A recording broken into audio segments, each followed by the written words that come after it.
नमस्ते, प्रणाम। मैं के सैटल यादव। जितने भी हमें सुनने वाले, हमें प्यार करने वाले लोग हैं, सबको पैर छू के प्रणाम। और मैं आ रहा हूं सार्वजनिक छठ पूजा समिति के सौजन्य से रजौली सिरदला जमुयाय के मैदान में, नवादा जिला।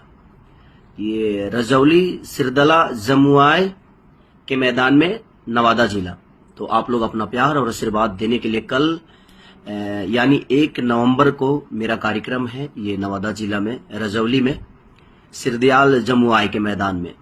तो आप लोग आइए। और सार्वजनिक छठ पूजा समिति के सौजन्य से कार्यक्रम रखा गया है।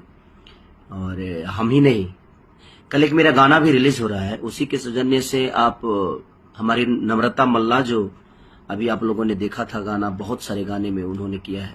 मेरे 2 गुट से लेकर बहुत सारा गाना मेरे उनके साथ हुआ है। और कल वो भी आ रही हैं आप सबके उस मंच पे, और बहुत सारे डांसर ग्रुप के साथ।